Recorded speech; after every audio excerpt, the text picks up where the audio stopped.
Hey guys, how are you going? Welcome to Hold the Ball HTB, and I've got a special guest with me all the way from Cleveland. And look, I'm not going to introduce him. I'll let him introduce himself. But before I start, let's hear about you. Hi, I'm Jonathan Torres, or John. I'm from Cleveland, Ohio. I'm 33 years old. I play rugby league with Cleveland Rugby League, and I'm also a board member of the Puerto Rican Rugby League team that uh, helped start and pushing along right now, trying to get all that started. That's awesome. Look, thank you again for this opportunity, and thank you for giving the viewers a bit of insight into yourself and Cleveland Rugby League and obviously the Puerto Rican Rugby League team. But first things first, tell us a bit about your background. So how did you get involved with rugby league? So it's kind of a funny story.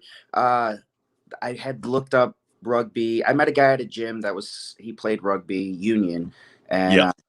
he was talking to me. He's like, "Oh, you should come out and play." So I ended up looking up rugby on YouTube, and I came across a schoolboy video of Kalen Ponga and um, Latrell Mitchell. Yeah. Just the coolest dudes in the world. And I didn't know what schoolboy meant or anything like that. I was just like, oh my God, these two kids are beasts. Yeah. So I just started watching probably highlight videos for like three months probably. And I was like, you know what? I'm gonna play rugby. So then I just looked online and found a local rugby team. I didn't know there was a difference between league and union. Yeah. So I showed up for my first practice and I was like doing things that league, like they do in league, and they're telling me I'm, playing the ball wrong and all this other stuff. I'm like, what's going on? It took me about a year to learn there was a difference. Yeah. And then after that, I was just like, well, I really want to play league, and I just kept my eyes out to see if there was anything going on, and everything's like East Coast pretty much. Then one day I was on Instagram and Monte Gaddis came across my Yeah. Instagram feed, and he was holding this was 2018, I want to say. He was holding a little camp for rugby league, and I was like, oh my God, I want to do that. But I had to work that day, so I couldn't get out of work, so I missed it. They went to Chicago and played the Stockyarders, Oh, and yeah. yeah. Yeah. So I played that game, and after that, I hit him up on Instagram. I was like, "Look, man, I really want to play league. Like, let me know the next time, you guys have a game or anything like that. Like, I really want to do this. This is like a dream of mine." And a couple years go by pretty much, and he was focusing a bit more on football, and then me and him started meeting up and playing touch right before and training together right before the pandemic or coronavirus happened. Yeah. And we just built like a friendship. We were always talking rugby. We'd call each other up, share videos, like talk the game. And the opportunity came to play Northern Virginia Eagles, and ran with it, and going headstrong with Cleveland Rugby League ever since then. No, that's cool. And that's definitely an awesome journey. Look, as you know, this is a staunch rugby league podcast. Yeah. But I think I will probably ask a bit of questions regarding to the other code, union. So how did you find sort of, I guess, the differences and how was it for you, transitioning, as from union to league? So explain a bit of that. So a lot of things that frustrate me about union don't happen in league. I like the pace of the game in league a lot more. The upfrontness of it, of the, I guess, like the contact. It's more of an aggressive game, but Yep. with the aggression, there's a lot of thought behind it. There's Yep. the way the plays are set up, and there's reasoning behind the brute force, and it's just awesome. I was in the military for 11 years, and Wow. tactics are big, something that I like focus. Yeah. So I'm always thinking about the game, And what I love about league is just the fact that yes, it's a more aggressive, fast sport, but there's so much tactics in the why you're running into this person or what you're setting, you're looking for. You might not get the ball all the way down to, the try zone, but you're setting yourself up to get the ball, kick the ball so that, then they have to come back and they have a harder time. And their 6 turnovers have you, like midfield instead of being all the way back. So it's just things like that. Like I love that part. And then like the adrenaline of just somebody running at you full speed 10 meters away, like that's sick. Yeah. Like it's one thing to look at somebody 5 meters away and they're a big guy, and in my mind usually I'll be like, yeah, I could take him out at the legs, like Yeah. okay. But when there's a big guy running at me from 10 meters away, it's just like, ah, like you have that pucker moment where it's like you have to stand there and say like, it's Right. gonna, and I'm gonna do it. It's you don't That's it. you don't get the back down. No, there's no room, there's no place to hide. This is it. Yeah. This is what you train for. And you may have explained it, but just quickly, so what positions do you play in league? So I play hooker and second row in league. Okay, so explain to me how you find those positions for yourself. How do you find them in general? Yeah, my favorite position is hooker. I think that's like such a beautiful spot to be at because you have to pay attention to the field so much. There's so much that goes into it. You're not just putting the ball out. You're looking for gaps for yourself to run or to set up a run for somebody else. You're listening to everybody on the field. You have to be looking for opportunities to kick. Like there's just so much that goes into it, and you have to be able to trust, your 5/8 and know that they're giving you the right information. And it's just, I think that spot is just awesome. Playing second row is just fun. Yeah. Yeah. You spoke about it before about how rugby league's like a game of strategy, tactics, and I guess that's why you like the hooking position, because you can sort of see. Is it because you can sort of see what's in front of you type thing and know where to attack type? Yeah, because I think one of the really cool things about the hooker position is like you could have an idea initially when you walk up to the ball of what you're gonna do, Yeah. but you still have to keep your eyes up. You still have to look. Somebody might be calling for something, but at the Yep. same time, defense might shift themselves over just a little bit, creating, a completely different gap or different Yep. opportunity. And you have to be able to roll with that and also communicate it while, going through full speed motion, basically. So Yep. it's a lot of tactics and it's a lot of adapting. Yep. Um, and you got to be okay with messing up a little bit. Yeah, you do. I guess even us as fans, we got to remember that our players, our teams, they're only human too, right? So, but it's such a yeah. Sometimes can be a bit hard to grasp, but that's the reality. We do make mistakes as well. But on that subject of being hooker, so is there anyone you watched? Like you've mentioned, different players. Who have you watched for hooking, or do you do that, or you haven't? No, I watch a lot. Isaac Luke is like one of my like all-time favorites to watch. I study him a lot. Obviously Damien Cook, being that I'm Rabbitohs. We'll yeah. touch on that as well. We'll touch on that as well. Yeah. I pretty much those two are like my go-to. I just like they're very aggressive, like Yeah. gameplay. They attack the lines, and the way they do it, it's just they do it intelligently. It's not just running into contact or running to run with the ball. I like the way they both play. So Yeah, look, you pick those two players, and I'm just going to assume that you're sort of like an aggressive but focused player. Would that be correct? With a never back down attitude, no matter yeah, who you are. Yeah, yeah, I like running into stuff a lot. yeah, yeah. Well, look, as soon as you said Isaac Luke, well, that dude is a definition of never back down. He stood up against the biggest blokes. But you mentioned the Rabbitohs, so tell us how you became a fan of the Rabbitohs. So I had started watching NRL probably about a year, and I just not being from the area or anything like that, not knowing too much about the teams. Obviously, it's going to be hard for me to pick a team, but Yeah. Mitchell is like one of my all-time favorite players. So as for him and Kalen Ponga are like why I love this sport pretty much, or my introduction to this sport. And Latrell Mitchell monster. Yeah. So when he left the Roosters and went to the Rabbitohs, I, I'm paying attention. I watch him go over there, and then I just see the collection of the team basically, and Yeah. it's exciting. It's just exciting ball, and I don't know. I think they got a good outfit, and I just like them a lot, man. Yeah. No, that's cool.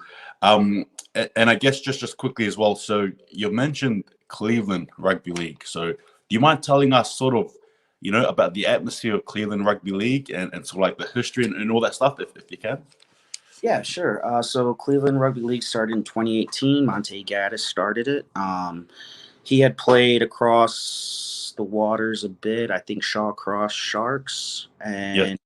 and Belgrade Red Stars, I believe. Um, you know, uh, he came back, did a team that went and traveled to Chicago to play the Stockyarders. It was a Nines game. That was back in 2018. And then there was a bit of a hiatus in 2020, I think it was. November, we had a game against the Nova Eagles, Yeah. Northern Virginia Eagles. And I think that started all on Twitter, pretty much, or Instagram, one of the two. I forget. He put a post or something like that, and then we got an invite for a match against them, and I think we put up like 3 or 4 tries within the first 15 minutes, and it was like super exciting. And then Nova's experience kicked in, and we got we got. Yeah. Yeah. So we were a very athletic team, very fast paced team. For that match, we were just very brand new. A lot of us still really didn't know the full rules. I think I was one of the more um, veteran, like knowledge players. But we relied a lot heavily on athleticism basically for that match. We're a completely different team now. We have practices Tuesdays and Thursdays, Yeah. and we're went into the NARL. That got pushed off till next spring. So for the past 2 weeks, we've had like a little bit of a hiatus. We've been practicing so much and stuff like that. So I know, like for me, I'm a family man. I have 4 children. I'm married. So I've taken the past 2 weeks to kind of just like come down from, season prep and spend some time with the family. Try to get my home together and stuff like that, and getting ready to get back to it. We got a few things coming up this month. July 17th and I believe the 31st. I would say pay attention to Instagram, Twitter, all that. For all that, Yeah. it'll be a big announcement. And we're just pushing forward. Looking forward to what the future holds, and that's really it. We're just still training, we're still working hard. Yeah. Look, and you mentioned NARL.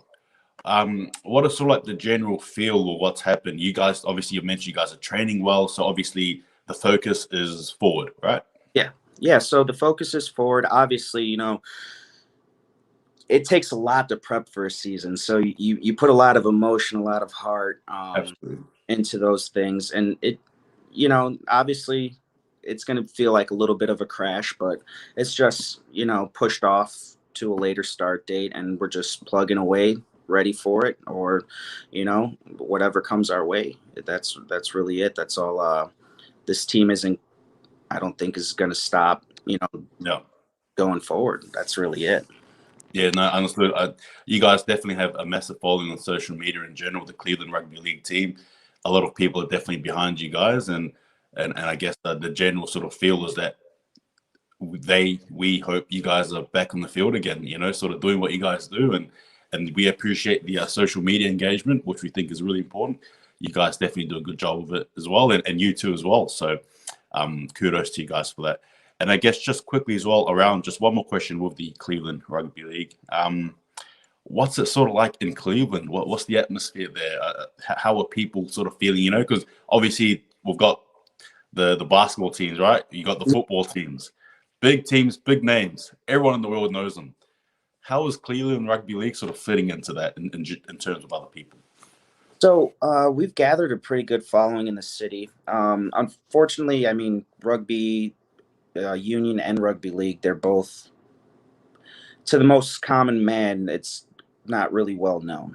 Yeah. For it not being very well known, we have a very good following in the city. I think it's something that's going to catch on pretty quickly. Where our city loves our football team, which is the Browns, and they have Wow. a losing history for a long time. And Yeah. by them, they're our love. They're the sport that our city probably loves the most, and I think once more eyes get onto the sport, once people catch on to a little bit more of what we're doing, see actual games, we get those people into the seats. I think they're gonna fall in love with it. Yeah. It's a heavy hitting sport. I mean, what's not to love with about it? We're a city of blue collar, factory workers, union workers, stuff like that. So it's kind of something they're gonna love if they just give it a chance. So Yeah, that's it. Um, Look, thanks for answering those questions. But I turned to another one as well. So you mentioned before you're part of the Puerto Rican Rugby League. yes. So explain to us a bit about that, how you got there, and we'll just go from there. What happened? Yeah, so one of the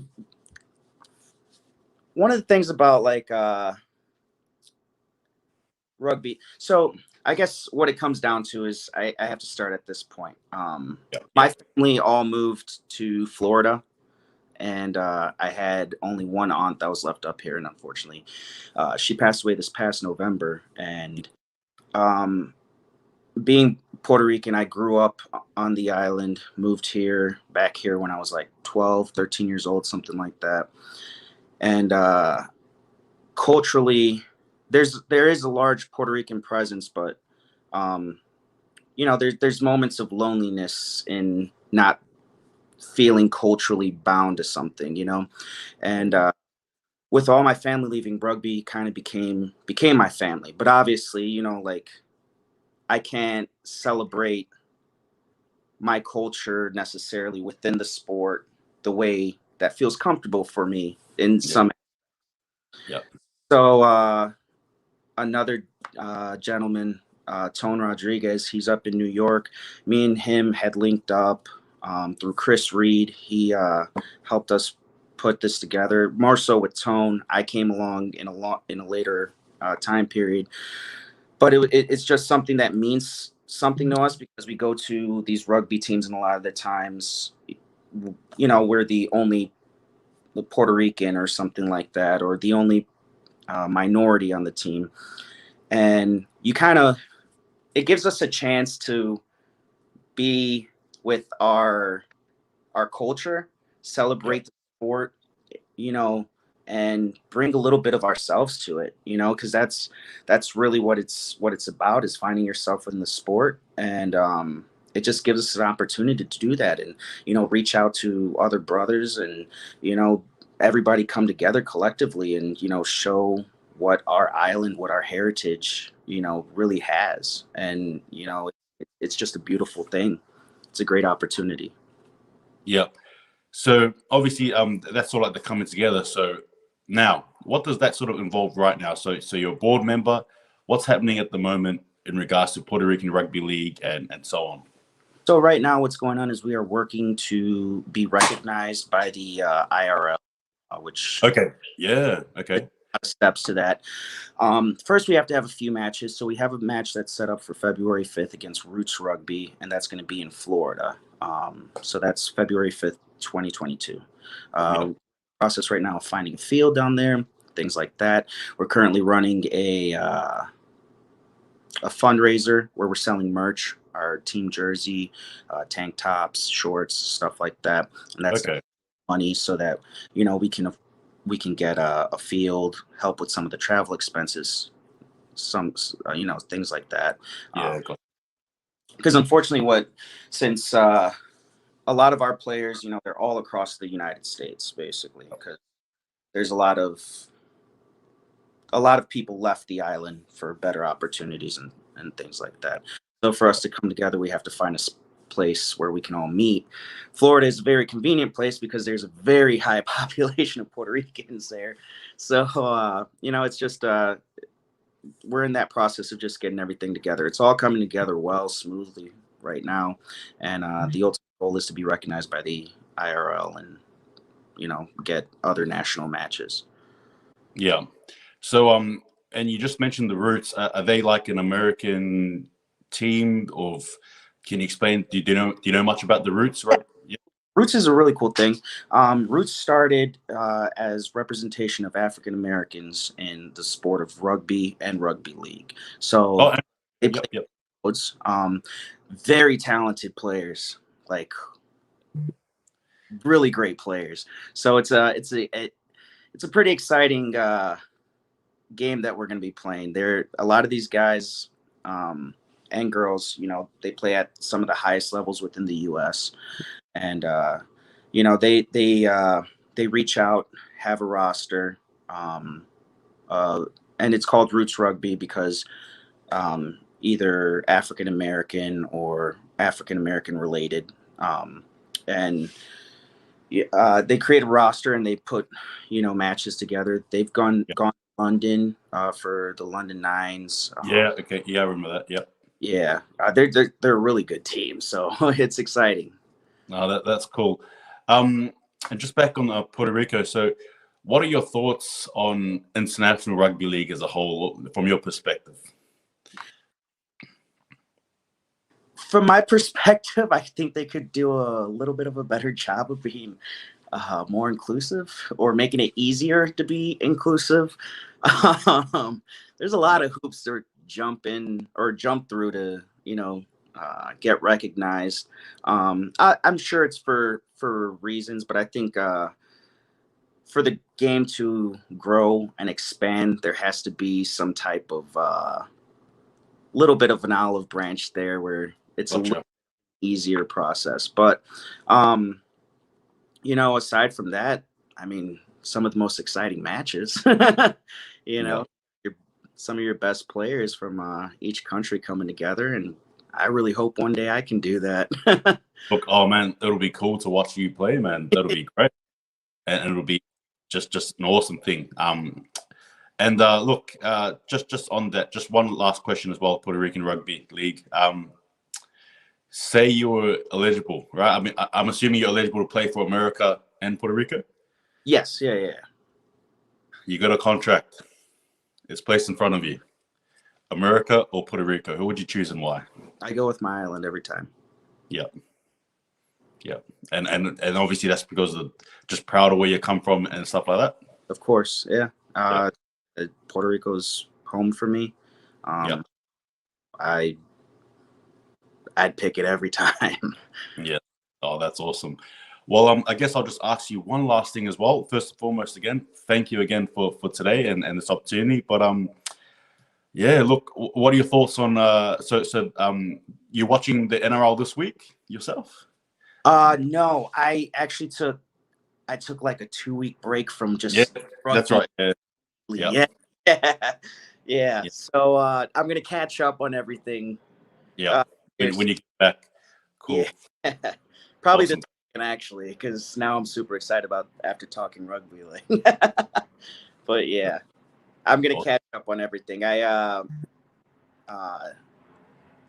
read a little bit about the Blues and that the Origin game, that stuff. But for the most part, I've just kept away from it all right now.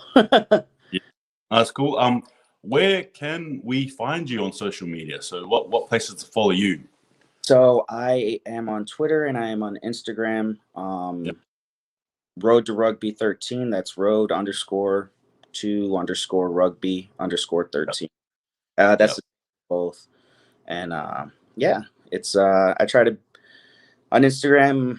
I try to share a bit of my journey through pictures and give some positivity.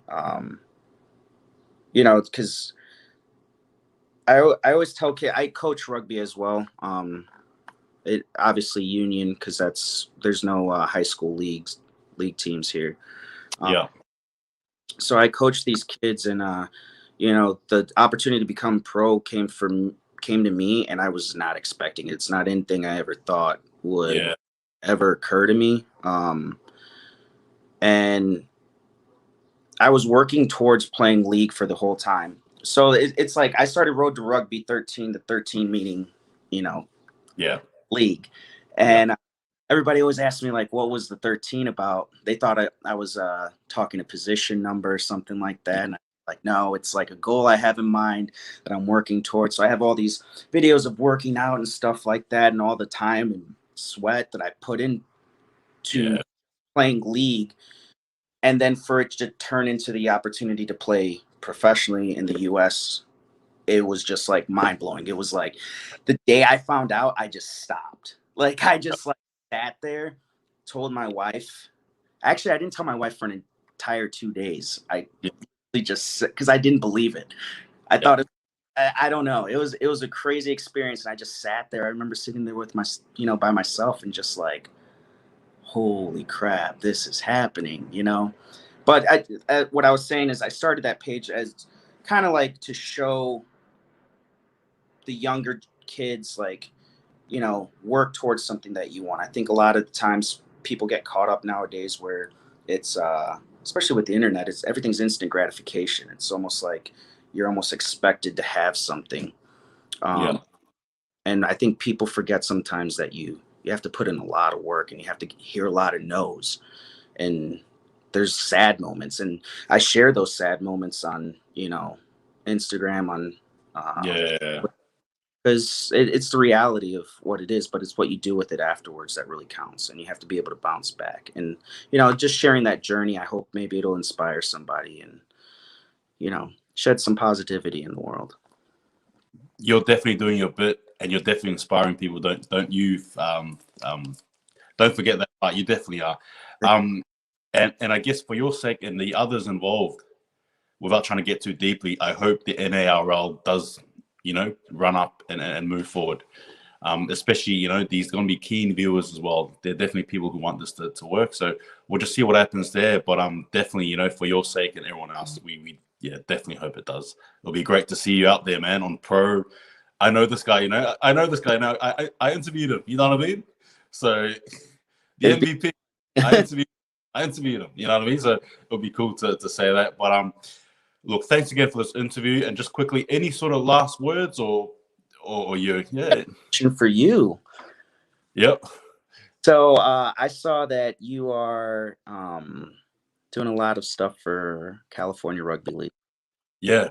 Yeah. Myself am a pretty big follower of California Rugby League. Yeah.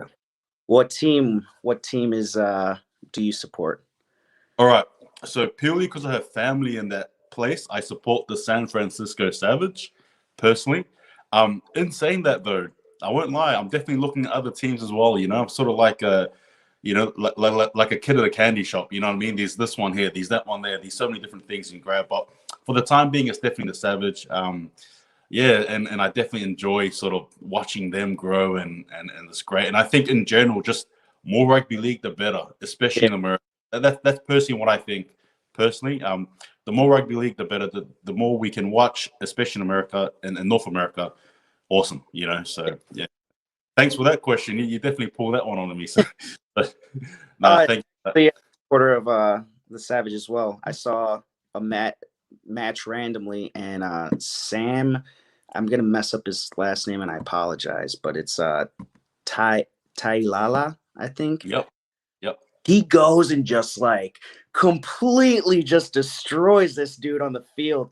Just like hit him with the shoulder and then pushed him to the ground and then like wrapped him on the ground. I was like, oh my God, this guy's a brute.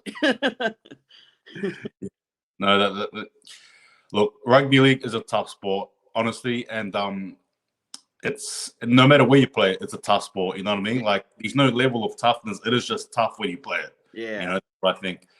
Look, Jonathan, John, just thank you again for today, man. Appreciate this opportunity to actually be able to interview you and have a talk and actually get you to express yourself and tell us a bit about your world. And again, as I said, I hope it's a positive one and it continues to grow, and you're doing a great job sharing that positive message. And people, don't forget to follow him on Instagram and on Twitter. I'll definitely be retweeting and so on and so forth. But again, dude, we hope it's up and running. Would love to see you on that television as a pro, the MVP, someone that you know what I mean? Like, it'll be just so great just to say that. But thanks again for your time, man. Take it easy, bro, and we'll see you next time. All right. Thank you for having me. And look, man, just remember, guys, Jonathan, he knows how to hold the ball. Take it easy, guys next time.